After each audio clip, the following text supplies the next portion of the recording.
하겠습니다. 보통 우리가 새해가 되면은 그 앞에 붙이죠. 올해는 이 병신년이라고 하는 게 왠지 좀 말하기가 껄끄러운 그게 돼서 빨간 원숭이의 해라고 그렇게 이야기를 합니다. 그래요. 다른 분들이 제게 이게 이제 문자를 보내고 새해 축하 인사를 보내는데 병신년 새해가 밝았습니다. 병신년 하시는 모든 일이 그러는데 왠지 어감이 별로 그렇죠. 그래서 올해 보니까 방송에서나 다른 곳에 보니까 이 병신년을 별로 강조하는 것 같지 않아요. 왜냐하면 어감이 별로 좋지 않아서. 그럴지라도 여러분은 올 한 해 하나님의 큰 은혜를 받으시기를 축원합니다. 하나님이 주실 복, 신명기 28장 내용은 이 복과 저주가 동시에 이제 선포가 되고 있습니다. 우리는 좀 아이러니하죠. 복만 이야기하든가 저주만 이야기하든가 그러지 왜 복과 저주를 동시에 이야기할까? 그 이유는 하나님께서 그의 백성들이 예발산과 그리심산에 서서 축복과 저주를 동시에 선언하게 만드는데 이런 겁니다. 우리가 주의 말씀에 순종하면 주께서 약속하신 복은 우리에게 임할 것이고 우리가 주의 말씀에 순종하지 아니하면 주께서 저주하신 그 저주가 우리에게 임할 것입니다. 그러니까 서약의 맹세가 바로 이 28장 그 앞에서부터 이어지고 있는 그런 내용이기 때문에 그렇습니다.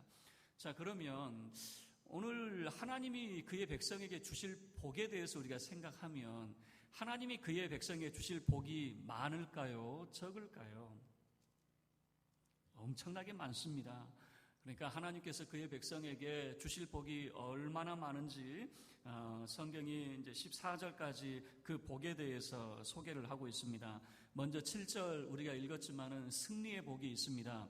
우리를 해하기 위해서 적들이 한 길로 쳐들어왔다 할지라도 7길로 도망간다. 여러분 주랭랑을 치면요. 그들이 진을 이루어서 한 길로 왔다 할지라도 도망을 칠 때는 그냥 뿔뿔이 흩어지게 되거든요. 그래서 이 승리의 복에 대해서 말합니다. 그리고 8절에서는 형통의 복을 말하게 되는데 창고가 넘친대요. 창고가 차고 넘치게 되고 손으로 하는 모든 일이 다 잘 될 것을 말하는 이 형통함에 대해서 말하고 있습니다. 그리고 하나님 자녀된 복에 대해서도 소개를 하고 있습니다. 너희를 하나님의 성민, 거룩한 백성으로 하나님이 삼으실 것이다 라고 하는 거죠. 그래서 여러분 우리가 가장 뭐라고 그럴까요? 성도라고 하는 것, 이 성민이라고 하는 것, 이 말이 얼마나 소중한지 몰라요. 집사보다 권사보다 장로보다 목사보다 더 소중한 말이 있다면 하나님이 우리를 성도로 부르셨다라고 하는 것이에요. 거룩한 백성으로 하나님이 우리를 삼으셨다라고 하는 것, 이것만큼 더 소중하고 귀한 그런 직분이 어디 있겠습니까? 그래서 하나님이 성민으로 세우신 사람들을 여호와의 이름으로 불리어진다라고 하는 그런 표현을 쓰고 있거든요. 그래서 12절부터 13절까지 말씀을 보면요, 이 하나님의 성민이 으뜸이 되는 그런 복에 대해서도 소개를 하고 있습니다. 꾸지 않고 꾸어주는 복이 임하게 됩니다. 꼴이 되지 않고 머리 되는 복이 임하게 됩니다. 아래에 있지 않고 위에 있는 복을 말하게 되어지는 거예요. 그래서 으뜸이 되어진다. 모든 민족 위에 으뜸이 되어진다라고 하는 것을 보여줘요. 우리 한국 교회에 이 기독교가 전래된 것이 한 이제 100년이 넘었죠. 이 100년 역사를 보고 세계 많은 교회들이 깜짝 놀랍니다. 이렇게 부흥하고 성장하는 예가 거의 없었거든요. 뿐만 아니라 경제 성장까지 함께 이루는 나라가 거의 없어요. 여러분 브라질이나 이런 멕시코 같은 그런 나라들 보면요, 경제 성장한 것 같지만 주저앉고 그랬어요. 그런데 우리 한국만큼은 계속해서 성장하고 세계 그런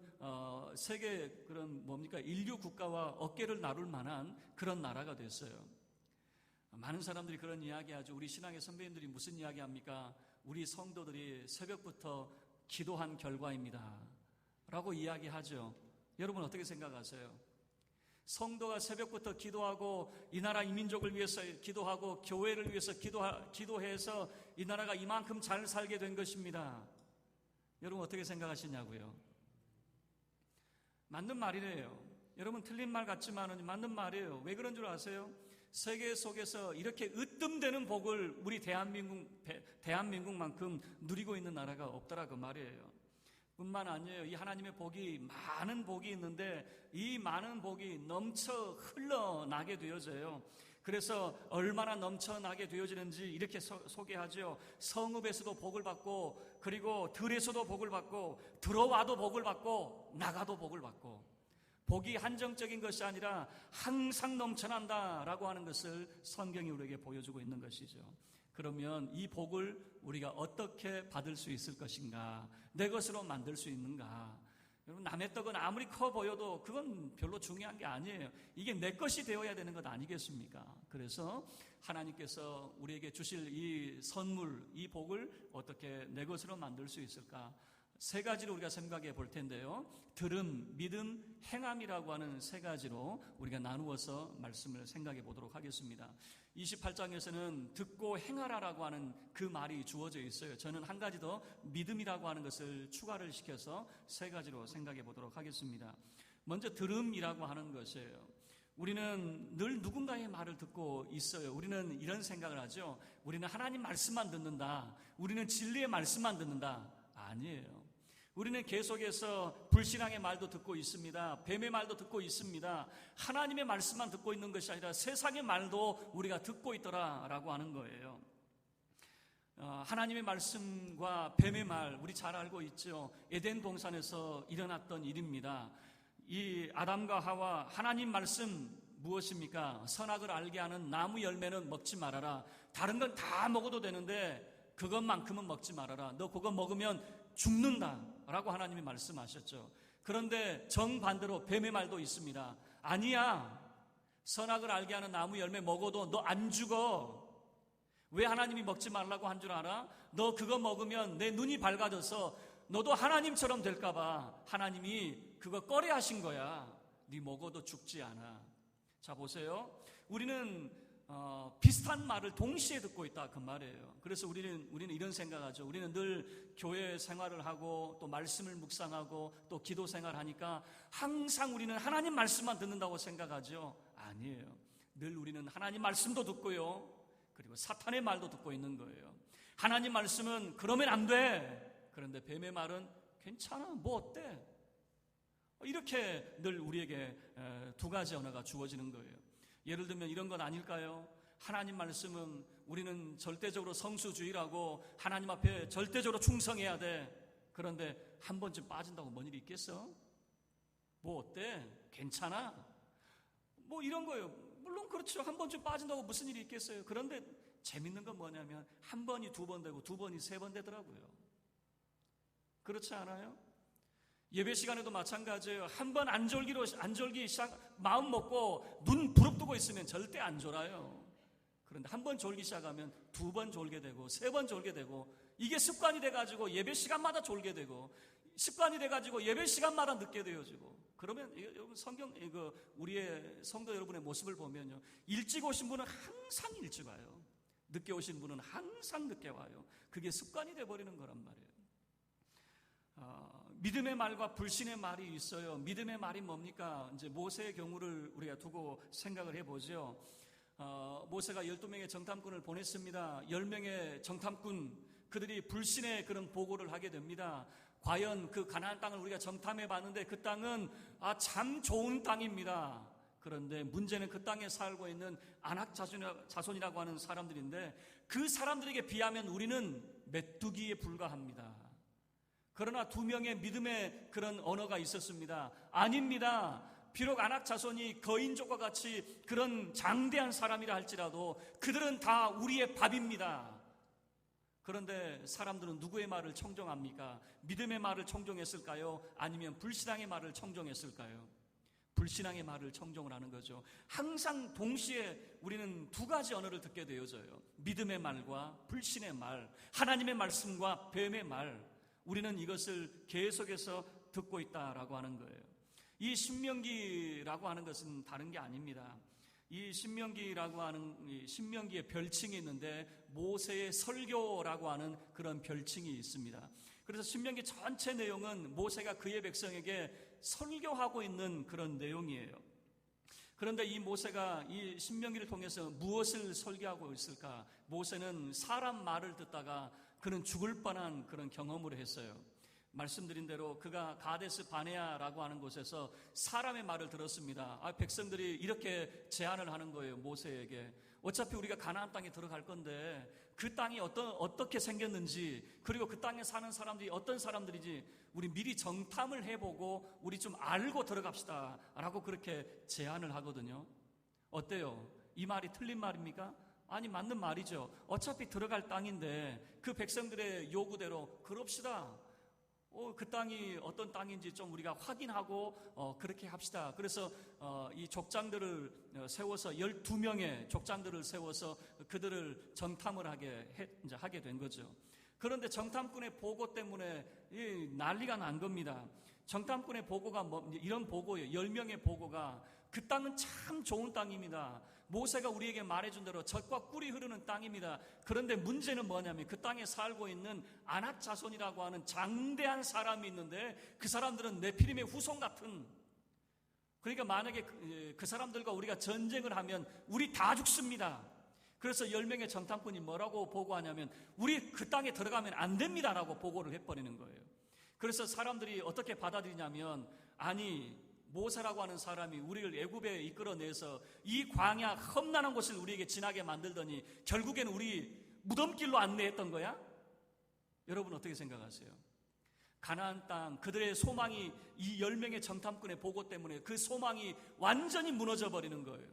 그 땅이 우리가 살기 원해서 들어가는 땅이 아니라, 우리가 살 수 있는 땅이 아니라 우리가 죽으러 들어가는 무덤으로 들어가는 것이다 라고 그렇게 인식을 했다는 거예요. 그래서 백성들이 돌을 들어서 모세를 쳐 죽이려고 했습니다. 이게 실제적으로 일어난 일이란 말이에요. 얼마나 실망했는지. 그러니까 우리를 살게 하기 위해서 데려간 것이 아니라 우리를 죽이려고 데리고 갔다고? 이런 모세 봐라. 돌을 쳐 모세를 죽이려고 했을 때 하나님이 개입하지 않았으면 모세 그 자리에서 죽었어요. 하나님께서 말리셨어요. 하나님이 나타나셔서 하나님이 영광 중에 임하시니까 백성들이 두려워 떨게 되어지죠. 그래서 모세가 살게 되어졌거든요. 여러분, 그래서 신명기 이 내용을 통해서 모세는 뼈저리게 느낀 거예요. 무엇을 느꼈을까요? 사람의 말 듣게 되어지면, 사람의 말은 아무리 지혜롭고 사람의 말은 아무리 우리가 생각할 때 좋은 의견이라 할지라도 사람 말 들으면 망한다라고 하는 거예요. 왜 그렇습니까? 결국에는 그 세대는 40년 동안 광야에서 헤매다가 끝나버렸어요. 왜 그렇습니까? 하나님이 그 백성을 인도하지 않았다라고 하는 거예요. 만약에 그들이 작정하고 올라가면 올라갈 수 있었겠죠. 그런데 하나님이 허락하지 않아요. 하나님이 허락하지 않으니까 40년 동안 광야에서 그들은 그냥 그 인생을 끝내버리는 것이죠. 그래서 모세가, 이 신명기 모세의 설교예요. 이 모세의 설교를 통해서 무슨 말 할까요? 사람의 말 들어라, 하나님 말씀 들어라. 그래서 신명기는 하나님 말씀이 강조가 되고 있다라고 하는 거예요. 그래서 계속해서 이 모세가 강조하고 있는 것은, 여러분 사람 말 듣지 마시고 사람의 생각 말하지 마시고 하나님 말씀만 청정하십시오. 여러분이 살 길은 하나님 말씀을 들을 때에 여러분의 살 길이 열리게 될 겁니다. 이게 이제 신명기 말씀이 되는 거예요. 이 말씀을 강조하는 이유, 우리가 왜 하나님 말씀을 들어야 되는가? 하나님 말씀 들을 때에 우리의 살 길이 열리기 때문이다. 이것은 그가 관념적으로 하는 이야기가 아니라 경험에 사는 이야기다, 그 말입니다. 그의 삶이 경험을 했어요. 그가 80세에 이 80세에 애굽에서 그 백성을 인도할 때도 적지 않은 나이였지만은 지금 120세의 나이가 되었어요.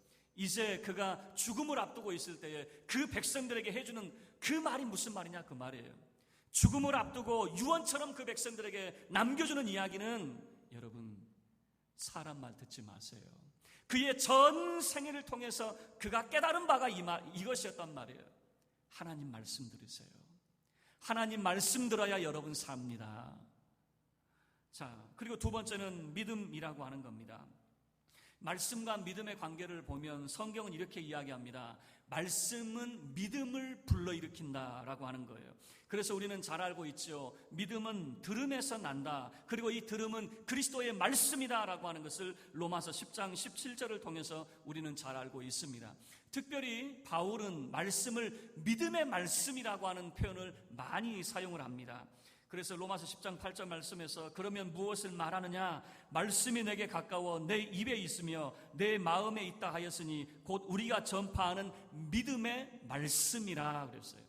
바울은 말씀을 믿음의 말씀으로 그렇게 소개를 하죠. 그래서 우리가 말씀을 자꾸 듣고 말씀을 가까이 할 때 우리의 믿음이 생겨나게 되어지는 거예요. 그런데 말씀을 멀리하면 우리의 믿음이 약해지게 되는 거예요.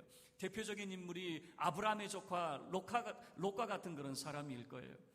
롯은 원래 신실했던 그런 사람이었습니다. 그런데 그가 소돔 땅에 머물러 살면서 그의 마음이 상해버렸어요. 이 베드로는 그래서 그의 심령이 상했다라고 그렇게 소개를 하고 있거든요. 소돔이라고 하는 그 악한 도시에 살다 보니까 롯의 믿음을 보세요. 천사가 그에게 찾아와서 하나님이 소돔을 심판하려고 하시니까 빨리 산으로 도망가라고 그랬어요. 그런데 성경은 어떻게 보여줍니까? 롯이 산으로 도망하나요? 도망 못해요. 롯은 떠나지를 못해요. 그래서 하나님의 심판이 임박했는데 롯은 꼼짝하지 않는 거예요. 그래서 어떻게 합니까? 천사가 롯의 손을 잡고 이끌었다 그랬어요. 주의 천사가 그의 손을 잡고 이끌지 않았으면 롯은 소돔의 심판과 함께 멸망했을 수 있다라고 하는 것이죠. 자기 힘으로는 못 빠져나오는 거예요. 주의 천사가 그의 손을 잡고 그들 이끌었어요. 그 이유가 뭡니까? 아브라함의 기도가 있었습니다. 하나님의 은혜가 있었습니다. 그리고 롯은 산으로 도망 못 가요. 그는 뭐라고 제안합니까? 저쪽에 조그만 성읍이 있는데 그 성읍까지 내가 도망갈 수 있게 해주십시오. 산으로 도망가는 그런 모습이 아니에요. 이 롯의 모습을 보면 하나님 말씀에 즉각적으로 순종하는 그 모습을 보여주지 못해요. 왜 그렇습니까? 우리가 악한 것을 많이 접하게 되다 보면 믿음이 약해진다라고 하는 것을 보여주고 있는 것이죠. 하나님 말씀을 많이 접해야 우리의 믿음이 자라게 되고요. 말씀을 멀리하면 우리의 믿음도 약해진다라고 하는 것을 여러분이 아셔야 돼요. 저도 마찬가지예요. 저도 여러분에게 설교하기 위해서는 다른 책도 많이 제가 읽지요. 이런 생각을 하죠. 신학책을 많이 읽으면 목사님의 믿음이 정말 얼마나 더 부유해질까? 그렇지 않아요. 신학서적을 많이 읽으면 읽을수록 오히려 신앙 거꾸로 가고 있어요. 저도 그걸 느껴요. 그런데 참 신기한 경험은 뭐냐면 성경 말씀 읽죠. 성경을 읽으면 내 영혼이 맑아지는 것을 경험을 해요. 참 신기해요. 그래서 여러분, 많은 사람이 신학교 가서 무슨 이야기 하냐면 신학교 가서 내가 믿음을 더 갖기 위해서 신학교 갔는데 또 믿음이 없어지네요. 그렇게 이야기해요. 그러면 그 젊은 친구에게 제가 해주는 이야기가 그거예요. 신학은 신학이야. 학문을 연구하는 거야. 성경을 많이 읽어야 믿음을 지키게 되는 것이고 성경을 많이 읽어야 성경을 가까이 해야 우리의 믿음이 연약해지지 않는 거야. 여러분, 우리가 신앙의 서적을 많이 읽는다고 우리의 믿음이 고치되는 게 아니에요. 하나님 말씀을 가까이 하고 말씀을 읽을 때에 우리의 믿음이 고치되어지는 것이에요. 말씀을 들어도 믿음이 아무런 유익이 없을 수 있어요. 말씀을 들어도 유익이 없는 이유가 뭐냐? 성경은 그렇게 이야기합니다.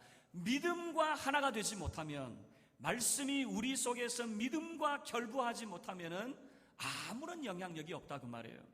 예수님께서도 씨 뿌리는 비유를 하셨어요. 농부가 씨를 뿌립니다. 어떤 씨는 길가에 떨어지고 어떤 씨는 돌밭에, 어떤 씨는 가시떨기에 떨어지게 됩니다. 그러나 이 씨는 열매를 맺지 못해요. 길가에 떨어지는 것은 새들이 와서 먹어버렸어요. 돌밭에 뿌려진 것은 나기는 났는데 뿌리가 없어서 그냥 말라버렸어요. 가시떨기에 떨어진 것은 자라기는 자랐어요. 그런데 열매는 없어요. 그런데 그 씨가 열매를 맺는 것은 어디에 떨어진 씨입니까? 좋은 밭에 떨어진 씨는 30배, 60배, 100배의 결실을 하게 되더라라고 하는 것이죠. 무슨 이야기입니까? 씨가 떨어집니다. 여러분들 가운데도 말씀의 씨가 떨어집니다. 그런데 어떤 사람에게는 이 말씀이 열매를 맺는데 어떤 사람에게는 열매를 맺지 못하더라 그 말입니다. 왜 그럴까요? 왜 말씀의 능력이 우리 가운데 나타나지 않느냐라고 하는 거죠. 믿음으로 이 말씀을 받지 않았다 그 말입니다. 말씀이 선포될 때에 아멘 하고 꿀떡꿀떡 삼키셔야 되는데, 내게 주시는 하나님의 말씀으로 받아들여야 되는데 우리가 이렇게 받아들이는 거예요. 이 말씀 이 사람이 들으면 좋은데, 이 말씀은 그래 그 사람이 들으면 참 좋은데. 여러분, 말씀은 누구 들으라고 하는 말이 아니라 오늘 내 귓가에 내 심령에 들려지는 하나님의 음성이더라라고 하는 거예요. 내 말씀으로 받게 되어질 때에 그 복이 내 것이 되어지거든요. 그래서 히브리서 4장 2절 말씀 기억하세요. 그들과 같이 우리도 복음 전함을 받은 자이나, 복음 전함을 들었어요. 복음을 들었어요. 예수 이야기를 들었어요. 하나님의 복의 말씀을 들었어요. 들은 바 그 말씀이 그들에게 유익하지 못한 것은 듣는 자가 믿음과 결부시키지 아니함이라. 똑같이 말씀을 들어도 그 말씀이 열매 맺지 못하는 이유는 믿음으로 말씀을 듣지 않았다라고 하는 거예요. 이제 세 번째 마지막 행함에 대해서 우리가 살펴보죠. 믿음과 들음과 행함의 관계를 살펴보면 먼저 들음은 머리예요, 머리. 그래서 우리가 하나님 말씀을 들을 때 우리의 지식이 쌓이게 되어지는 것이죠. 믿음은 우리의 가슴의 부분이겠죠. 그래서 들었던 하나님의 말씀이 우리의 가슴 속에 내 것으로 받아들이는, 여러분 그래서 이것이 지혜라고 하는 것이거든요. 분별력이라고 하는 것이거든요. 아무리 많은 지식이 있어도 그것을 골라내는 분별력이 필요하거든요. 이것이 바로 지혜 아니겠습니까? 무슨 말입니까? 믿음이라고 하는 것은 내가 하나님 말씀을 내가 받아들일지, 아니면 뱀의 말을 받아들일지, 내가 믿음의 말을 받아들일지, 아니면 불신앙의 말을 받아들일지, 그것이 분별력이다라고 하는 거예요. 어떤 사람은 믿음의 말을 받아들이고 여호수아 갈렙이 말하는 저들은 우리의 밥입니다, 올라갑시다, 이 말을 받아들이고 하나님의 약속의 땅에 들어가는 사람이 있는가? 반면에 불신앙의 말, 우리와 저들을 비교해보니 우리는 저들에게 메뚜기와 같은 사람입니다. 못 들어가겠습니다. 그러다가 광야에서 헤매다가 망친 인생. 자, 들음과 믿음 그리고 행함은 우리의 손과 발, 이것이 우리의 삶 속의 능력이 되어서 우리가 우리의 삶 속에서 그대로 실천하게 되어지겠죠. 여러분, 사람은요 그 믿는 바를 행하게 되어져 있습니다. 사람은 참 희한하게 자기가 믿는 것을 다 행하게 되어져 있어요. 옛날에 저 어렸을 때 복 달아난다 그래서 하지 말라는 것을 많이 들었어요. 문지방에 앉지 말라 그랬어요. 요즘에는 아파트에는 문지방도 없는 것 같아요. 그죠? 그런데 예전에 문지방에 앉으면 복 달아난다고 꼭 등짝 한 대씩 맞았어요. 그리고 발 떨지 마라, 다리 떨지 마라 그러죠. 다리 떨면 복 달아난다 그랬어요. 그리고 한숨도 쉬지 말라 그랬어요. 복 달아난다고. 땅 꺼지냐? 뭐 이러면서 복 달아난다고 한숨도 쉬지 마라 그랬어요. 또 여러분 그런 일이 있었죠. 아들 난다는 그런 속설이 있어가지고 아들 낳으려고 어떻게 합니까? 제주도에 돌 하루방 코, 그리고 돌 붙여 코가 맨들맨들하죠. 이게 한 번씩 문지르고 그러면 아들 난다라고 속설이 있어가지고, 또 아들 낳은 사람의 고쟁이 입으면 아들 난다고 해가지고 그거 빌려 입기도 하고 그러죠. 믿기 때문에 그렇게 한다 그 말입니다. 내가 그걸 믿지 않으면 그렇게 할 이유가 없는 것이죠. 자, 그러면 예수 믿는 사람은 어떻게 해야 됩니까? 안 믿는, 자기가 가지고 있는 믿음이 이런 겁니다. 내가 그 무당이 써주는 그런 그 부적 있죠. 그 부적을 내 몸에 지니고 있으면 내가 성공한다라고 생각하는 사람은, 그 사람은 팬티 속에도 부적을 놓고 다니더라고요. 그게 그 사람의 믿음이란 말이에요. 그러면 예수 믿는 사람, 우리의 믿음은 어떤 믿음입니까? 말씀에 순종하면 하나님이 복 주십니다. 여러분, 이것이 우리의 믿음이 되어야 됩니다. 다른 데 있지 않아요. 말씀에 순종할 때에 하나님이 우리에게 복 주십니다. 이것을 우리가 확신하고 살아야 되는 것 아니겠습니까? 하나님 말씀에 순종하려고 하면 우리가 어떻게 해야 됩니까? 여러분, 겸손하시길 바랍니다. 나누고 베푸시기를 바랍니다. 용서하시길 바랍니다. 그리고 하나님 앞에 더 가까이 나아가기 위해서 성수주의 하시길 바랍니다. 기도하시고 매일 성경 묵상하시기를 바랍니다. 행함에 대해서 이 신명기 28장은 이렇게 이야기합니다. 여러분이 하나님 말씀에 순종하게 되어지면 여러분이 하나님이 말씀하신 그 모든 것을 여러분이 행하기만 하면 하나님이 선물하실 그 모든 복이 다 여러분의 것입니다. 그런데 반대로 여러분이 행하지 아니하면 하나님이 여러분에게 선물로 주실 그 모든 복이 다 여러분의 것이 되지 않습니다. 성경이 그렇게 이야기하고 있어요. 말씀을 마치도록 하겠습니다. 우리는 들은 믿음, 행함에 대해서 함께 살펴봤습니다. 2016년은 하나님이 주실 모든 선물이 다 여러분의 것이 되어지기를 주의 이름으로 축원합니다. 여러분을 괴롭히는 것들이 한 길로 왔다 할지라도 7길로 도망가는 역사가 있기를 바랍니다. 여러분의 창고가 넘치고 손을 들어 하는 모든 일이 형통하시기를 바랍니다. 하늘의 보고가 열려서 번성케 하시고 주의 이름으로 불려지는 성민이 되시는 하나님의 자녀의 복을 누리시기를 바랍니다. 구워주고 머리 되고 위에 있는 세계 모든 민족 위에 으뜸되는 복을 받으시기를 바랍니다. 이 모든 것 다 여러분이 받아 누리세요.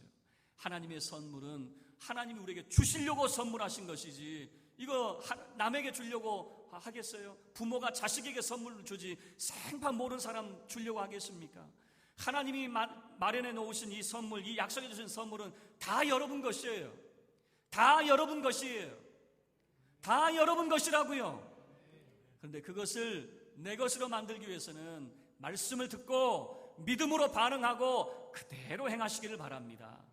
하나님 말씀을 듣고 말씀을 믿음으로 결부시켜 주의 말씀대로 행함으로 하나님이 선물로 주신 이 하나님의 복을 받아 누리시는 우리 사랑하는 모든 성도 여러분이 되어지기를 주의 이름으로 축원합니다. 우리 다 같이 자리에서 일어서서 함께 찬양하도록 하겠습니다.